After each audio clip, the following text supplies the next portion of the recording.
வணக்கம், welcome to Annie's kitchen. இன்னைக்கு கத்திரிக்காய் வற்றல் குழம்பு எப்படி பண்றதுன்னு பார்க்க போறோம்.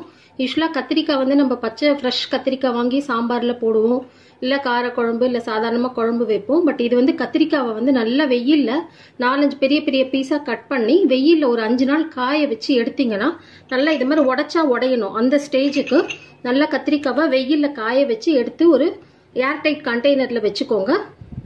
நம்ம எப்போ வேணுமோ இதை வந்து குழம்புக்கு யூஸ் பண்ணிக்கலாம். அது மாதிரி எடுத்து ஒரு கைப்பிடி அளவுக்கு அந்த கத்திரிக்காய் வற்றலை வந்து நான் எடுத்து வச்சிருக்கேன். ஒரு மீடியம் சைஸ் ஆனியன் கட் பண்ணி வச்சிருக்கேன். 4 ஸ்பூன் வந்து குழம்பு மிளகாய் தூள், தேவையான அளவு உப்பு, கொஞ்சம் பெருங்காயம், ஒரு சின்ன பிஞ்ச் அளவுக்கு வெந்தய பொடி. வெந்தயத்தை நல்லா வறுத்துட்டு பொடி பண்ணி வச்சுக்கோங்க. ஒரே ஒரு பிஞ்ச் போட்டால் போதும்.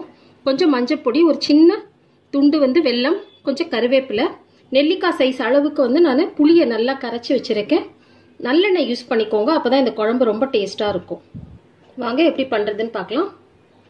ஒரு கடாயில கொஞ்சம் எண்ணெய் ஊற்றிக்கோங்க. நல்லெண்ணெய் ஊற்றி நல்லா காஞ்ச உடனே கடுகு தாளிச்சுக்கலாம். கடுகு நல்லா வெடிச்சிருச்சு.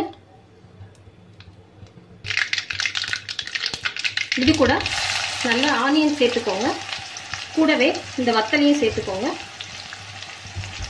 நல்லா வதங்கட்டும்.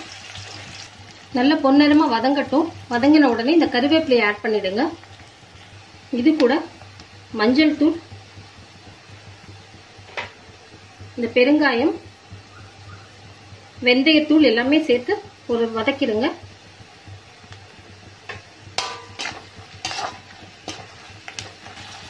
இது கூட நம்ம கரைச்சி வச்சிருக்கிற புளி தண்ணி சேர்த்துடலாம். இது கூட குழம்பு மிளகாய்த்தூள், தேவையான அளவு உப்பு சேர்த்து நல்லா கொதிக்கட்டும்.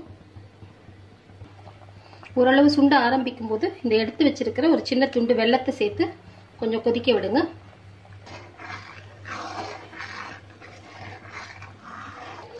நல்லா கொதிச்சு சுண்டிடுச்சு. இப்போ இதை வந்து ஒரு சர்விங் பவுல்ல மாத்திக்கலாம்.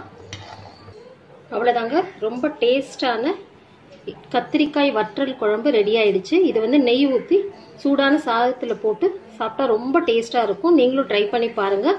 இந்த வீடியோ பிடிச்சிருந்ததுன்னா லைக் பண்ணுங்க, ஷேர் பண்ணுங்க, கமெண்ட் பண்ணுங்க. மறக்காம சப்ஸ்கிரைப் பண்ணிட்டு பெல் பட்டனையும் அழுத்திடுங்க. தேங்க்யூ.